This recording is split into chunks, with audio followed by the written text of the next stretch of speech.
Selamat pagi semuanya dan juga selamat pagi Pak Adi selaku dosen dari mata kuliah Enterprise Arsitektur. Di sini sebelumnya perkenalkan, nama saya Davina Laura Liawan dengan NIM 825240120. Di sini saya juga memiliki anggota lainnya yaitu ada Valentine dan juga Christian. Jadi saya di sini akan menjelaskan mengenai poin-poin penting dari isi jurnal kami yang berjudul Pendekatan Framework to Gap untuk Optimalisasi Struktur Bisnis. Sebelum saya memulai untuk masuk ke isi dari jurnal tersebut, saya akan menjelaskan terlebih dahulu mengenai apa itu enterprise arsitektur. Jadi enterprise arsitektur ini merupakan suatu pendekatan di mana dia tuh membantu pengambilan dalam keputusan supaya dapat menyelaraskan bisnis dan juga teknologi informasi dengan cara mengintegrasikan proses bisnis, sistem informasi, dan juga fungsi bisnis, fungsi dari organisasi atau perusahaan, serta stakeholder dalam organisasi. Nah, biasanya pendekatan ini tuh mampu memberikan perubahan yang membantu perusahaan dalam implementasi yang dapat diterapkan kemudian hari untuk menjalankan operasional proses bisnis yang lebih efektif, efisien, dan juga saling terintegrasi. Lalu untuk Lugef ini tuh, dia juga memiliki 6 komponen utama yang lainnya, seperti Architecture Development Method atau ADM. Lalu yang kedua itu ada Architecture Content Framework. Yang ketiga ada Reference Models. Lalu yang keempat itu ada ADM Buildiness and Techniques. Yang kelima itu ada Enterprise Continuum Architecture Capability Framework. Yang kelima itu ada Enterprise Continuum. Dan yang terakhir itu ada Architecture Capability Framework.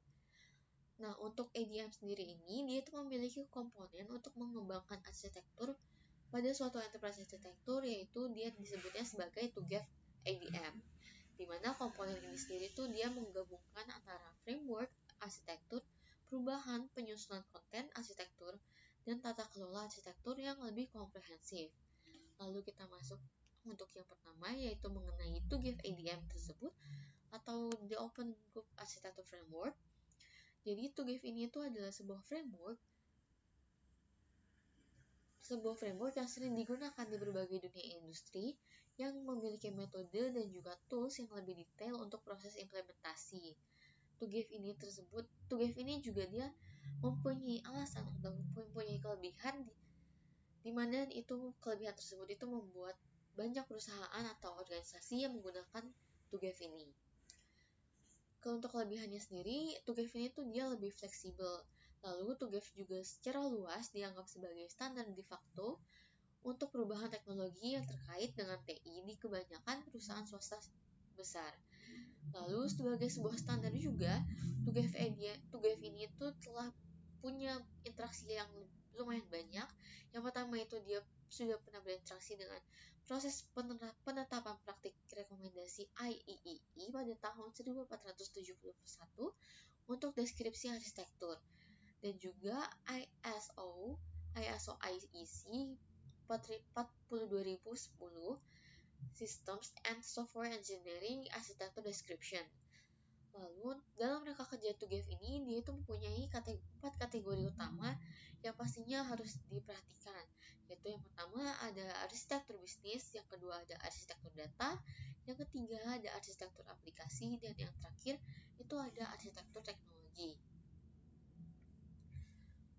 Lalu selanjutnya itu ada mengenai TUGEF ADM, yaitu The Open Architecture Framework Architecture Development Method.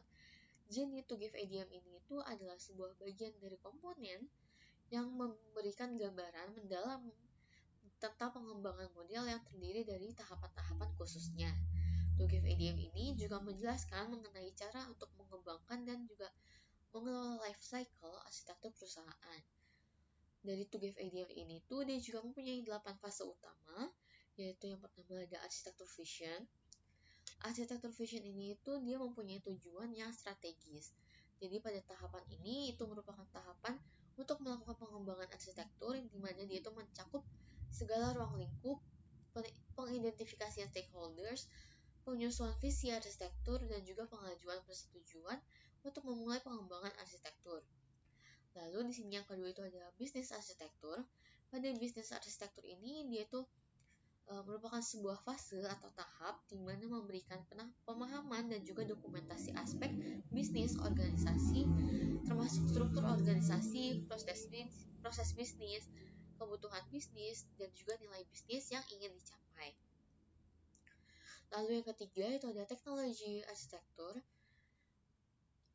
Pada tahapan ini, secara khusus, fase ini itu berhubungan dengan pemilihan teknologi dan juga media yang nantinya itu akan digunakan untuk mendukung implementasi arsitektur. Lalu yang keempat itu ada arsitektur change management. Pada tahapan ini, dia tuh mencakup penyusunan prosedur-prosedur yang sudah prosedur-prosedur untuk mengelola perubahan dari sebelumnya menjadi ke arsitektur yang baru, dengan tujuan dari fase ini yaitu untuk menentukan atau menetapkan suatu proses manajemen untuk melakukan penetapan proses manajemen perubahan arsitektur untuk arsitektur enterprise yang baru dicapai. Lalu pada tahapan proses ini akan secara khusus juga menyediakan monitoring berkelanjutan dari hal-hal seperti pengembangan teknologi baru dan juga perubahan dalam lingkungan bisnis dan menentukan apakah untuk menganalisasi secara formal siklus evolusi arsitektur yang baru. Lalu yang kelima itu ada opportunities and solution. Pada tahapan ini itu dia berhubungan dengan tahapan kolaborasi antara fase bisnis arsitektur, information system arsitektur, dan juga teknologi arsitektur, di mana hasilnya ini itu akan menjadi sebuah tahapan baru, yaitu opportunities and solution ini, di mana dia akan menjadi sebuah bahan baku yang digunakan untuk mendefinisikan arsitektur transisi. Misalnya aplikasi untuk suatu pengembangan dan evolusi dari aplikasi yang sudah ada sesuai dengan cakupan fungsi bisnis. Lalu selanjutnya itu ada migration and planning. Pada fase ini atau tahapan ini itu akan dilakukan analisis resiko dan juga biaya, dengan tujuannya itu untuk memilih proyek implementasi yang bervariasi untuk menjadi urutan prioritas. Pada aktivitas ini itu akan mencakup penafsiran ketergantungan biaya manfaat dari proyek migrasi yang bervariasi, dan juga daftar prioritas proyek akan berjalan untuk membentuk dasar dari perencanaan implementasi detail dan rencana migrasi. Lalu untuk yang ketujuh itu ada implementation governance. Pada tahapan ini itu dia mencakup pengawasan terhadap implementasi arsitektur dengan mempunyai tujuan untuk merumuskan rekomendasi dari tiap-tiap proyek implementasi serta membangun kontrak arsitektur untuk memerintah proses deployment dan juga melakukan implementasi secara keseluruhan. Lalu yang terakhir itu adalah information system arsitektur. Pada tahapan ini itu dilakukan dengan mengidentifikasi komponen sistem dan lebih menekankan pada aktivitas bagaimana arsitektur itu akan dikembangkan. Pada tahapan ini itu dia akan berisikan data arsitektur dan juga application arsitektur. Lalu yang selanjutnya itu ada mengenai BPMN dan juga EAP. Pada tahapan ini itu maksudnya dalam proses ini dia itu dilakukan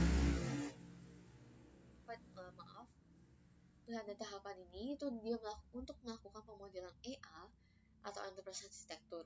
Biasanya TUGEVIN itu akan menggunakan bahasa pemodelan UML dan juga BPMN, karena kedua bahasa yang ini tuh dapat mempresentasikan objek yang didefinisikan dalam metamodel TUGEV.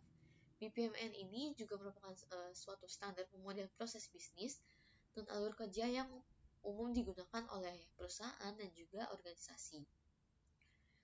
Tapi meskipun BPMN ini tidak tergantung pada UML, tujuan utamanya itu adalah memberikan notasi yang dapat dimengerti oleh semua pengguna perusahaan, mulai dari analisis bisnis, membuat sketsa awal proses, memetakan tanggung jawab untuk pengembangan teknologi yang akan membantu proses, dan juga pengguna teknologi itu akan dapat mengelola dan juga mengawasi proses. Lalu yang terakhir itu ada mengenai Management of Technology atau MOT. Jadi pada penelitian MOT ini itu biasanya dia berfokus pada pembuatan kerangka kerja sebagai pendekatan metodologis untuk untuk menentukan, memilih, memenuhi syarat, mengembangkan, melaksanakan, dan juga mengorganisir proses teknologi perusahaan. Lalu, menurut dari Van Wyk, kerangka MOT ini itu dikembangkan bertujuan dengan tujuan untuk menganalisis artefak teknologi individual, lalu juga mengklarifikasikan teknologi, menangkap tren teknologi, memetakan bahasa teknologi, dan juga menemukan profil sosioteknis. Lalu, menurut dari Kim pada tahun 2013, dia itu menyatakan bahwa suatu kerangka MOT ini itu dia menghubungkan dari perubahan teknologi dengan hype cycle. Gartner dimaksudkan untuk merasionalisasi proses pengambilan ide awal dan transformasinya menjadi suatu produk dan juga solusi yang dapat digunakan atau untuk segera meninggalkan teknologi yang tidak berhasil. Sedangkan menurut dari Lee and Ong pada tahun 1994, beliau berbicara tentang kerangka Hegel tentang model sistem perubahan yang mencakup orang, tugas, teknologi, struktur, dan juga strategi. Jadi sekian untuk presentasi saya pada kali ini mengenai jurnal dari pendekatan framework tugas dalam optimalisasi struktur bisnis. Mohon maaf bila salah kata. Sekian dan terima kasih.